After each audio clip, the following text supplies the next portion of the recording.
First of all, I really appreciate all of you coming here, and I appreciate your willingness to serve on the President's Review Group. The work that you've done has been very helpful, and I'm confident that it will do a lot to frame this important discussion as we move forward. The importance of these issues can't be overstated. One of the things that I liked that you pointed out in your report appears on page 15, wherein you pointed out an interesting coincidence, you might call it, my word, not yours. The concept of security has dual meaning. On the one hand, it refers to the fact that one of the most important, fundamental, sacred obligations of government is to keep the people safe, to protect us from each other, and to protect us from those outside of our country who would harm us. Security is one of the most important functions that the federal government has. And at the very same time, it refers to something different. It refers to something else that might appear to be in conflict with, to create tension with that first concept. And that is the concept of security referred to in the Fourth Amendment, that we have the right under the Fourth Amendment to be secure in our persons, houses, papers, and effects against unreasonable searches and seizures. Now, this concept of what that means to be secure in this second respect has, of course, changed over time. It has necessarily changed as our technology has changed, but the fundamental principles underlying that concept of security must necessarily remain the same. In order for us to remain a free society, and in order for our constitutional protections to continue to be meaningful.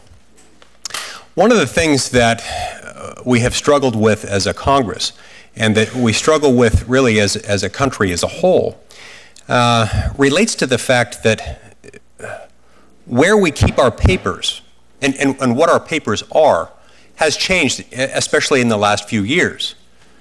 No longer do our papers consist exclusively of actual paper. What the founding generation would have thought of as papers often exist only in the ether, exist only in the electronic equivalents of ones and zeros, and those are not any longer stored exclusively on hard drives with a finite location that might be in our home.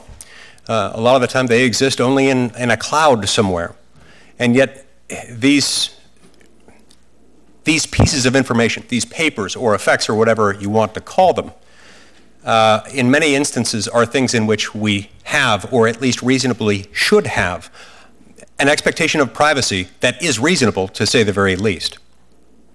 And so we have to figure out how best to balance these two sometimes conflicting interests associated with security. There are several ways in which this arises, but we've talked a little bit today about the collection of metadata and the fact that we've got an enormous amount of metadata that's been collected on, potentially 300 million Americans.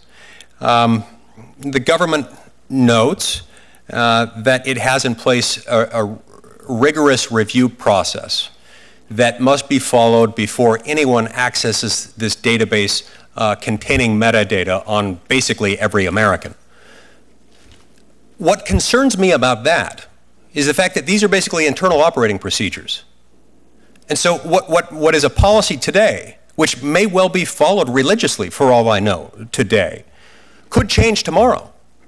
And I'm willing to assume for purposes of this discussion that the men and women who work at the NSA have nothing but our best interests at heart. I'm willing to assume that, at least for purposes of this discussion.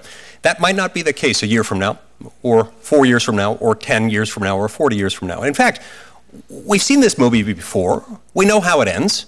We know that eventually, if that much information remains in the hands of government for that long, it will eventually be abused. It will be manipulated for partisan and otherwise nefarious purposes, and we can't let that happen. So let's start with Professor Stone. When we look at this, would this be something that you would describe as one of the most compelling arguments in favor of putting more robust restrictions in law so that they're not simply in the hands of people, however well-intentioned they might be, within the NSA? Yes, I think this is our primary concern with respect to the collection of metadata, is not the actual use of the metadata in the ways in which it's authorized, but the risk that somewhere down the road, someone will figure out how to and want to misuse that data. And so we think safeguards are critical. I should also say, I think the safeguards that are now in place internally are actually quite good. And they're rigorous, they're multifaceted, there's checks and balances, there's the Senate and House Intelligence Committees, there's Inspectors General, there's Attorney General, the FISA Court, all are looking over this. But even so, our judgment is that it should be taken out of the hands of the government in terms of the holding of the data. And that reduces, doesn't eliminate entirely, but reduces substantially, we think, the potential for the data to be abused in the ways that you're talking about. And it's still a question of trade-offs, because even there's always a risk. But our judgment is that's an important step towards reducing the risk on one side, while at the same time preserving the value of the data for national security purposes. I think that's right, and for that reason, Chairman Leahy and I and several of my other colleagues across the aisle have introduced legislation that try to reform this process in one form or another. If I can ask one follow-up on this, additional follow-up on this, Mr. Chairman.